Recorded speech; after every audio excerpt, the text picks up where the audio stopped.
Kick కోసమే చోరీలు చేస్తున్న తమిళనాడు సర్పంచ్గా కొనసాగుతూ పలు చోరీలు చేస్తున్నట్లుగా తెలుస్తుంది. తాజాగా బస్సులో బంగారం చోరీ చేసింది సర్పంచ్. సీసీటీవీ ఫుటేజ్ ఆధారంగా పోలీసులు అయితే పట్టుకోవడం జరిగింది. పోలీసుల విచారణలో షాకింగ్ విషయాలైతే బయటకొస్తున్నాయి. 15 ఏళ్లుగా దొంగతనాలకు పాల్పడుతున్నట్లుగా కూడా గుర్తించడం జరిగింది. సాధారణంగా మన సమాజంలో డబ్బు కోసమో ఆర్థిక ఇబ్బందుల వలనో చాలా మంది దొంగతనాలు చేస్తూ ఉంటారు కదా. కానీ అన్నీ ఉన్నా కేవలం ఒక కిక్ కోసం దొంగతనాలు చేసేవారి గురించి వినడం చాలా అరుదు కదా.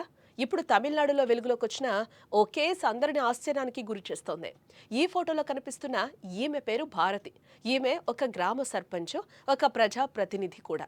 డబ్బు హోదా ఉన్నా కూడా దొంగతనం చేస్తూ అడ్డంగా దొరికిపోయింది. సర్పంచ్ కదా, ఏదో ఒక దొంగతనం చేసి ఉంటుందిలే అని పోలీసులు అనుకున్నారు. కానీ ఆమె విచారణలో గత 15 ఏళ్లుగా కిక్కు కోసం దొంగతనాలు చేస్తోందని తెలియటంతో ఇటు ప్రజలతో పాటు అటు పోలీసులు కూడా నోరెళ్లబెడుతున్నారు. ఇటీవల చెన్నైలోని నెర్కుండ్రామ్కు చెందిన వరలక్ష్మి అనే మహిళ ఫిర్యాదుతో వరలక్ష్మి బస్సులో ప్రయాణిస్తూ ఉండగా ఆమె మెడలో ఉన్న 5 సవర్ల బంగారు గొలుసును చోరీకి గురైంది. వెంటనే ఆమె కోయంబేడు పోలీసులకైతే ఫిర్యాదు చేసింది.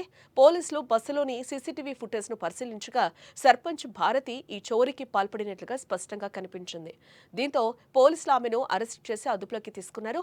పోలీసుల విచారణలో తాను వృత్తి సర్పంచ్ అయినా కూడా గత 15 ఏళ్లుగా దొంగతనాలు చేస్తున్నారని, పేరు పలుకుబడి ఆమెకు సమాజంలో ఉన్నా కూడా దొంగతనంలో ఉండే కిక్కే వేరు, అందుకే ఇలా చోరీలకు పాల్పడుతున్నట్లుగా చెప్పిందట. దీంతో పోలీసులు కూడా ఒక్కసారిగా షాక్ అయినట్లుగా కూడా తెలుస్తోంది. నిజానికి దొంగతనం చేస్తూ దొరికిపోయిన భారతి తమిళనాడులోని తిరుపత్తూరు జిల్లా నరియంపట్టు గ్రామ సర్పంచ్.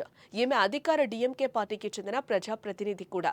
ఒకవైపు ప్రజలకు సేవ చేయాల్సిన ప్రజాప్రతినిధి, మరోవైపు ప్రజల సొమ్మునే చోరీ చేయడం విచిత్రం. ప్రస్తుతం పోలీసులు ఆమెను మరింత విచారిస్తున్నారు.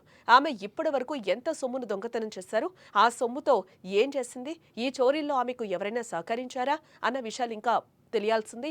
పూర్తి దర్యాప్తు పూర్తయితేనే ఈ కేసులో మరిన్ని విషయాలు బయటపడతాయి. డబ్బు, అధికారం ఉన్న ఇలాంటి వింత అలవాటుతో సమాజంలో ఉన్న పేరును కోల్పోయిన ఈ సర్పంచ్ ఇప్పుడు టౌన్లో హాట్ టాపిక్గా మారింది.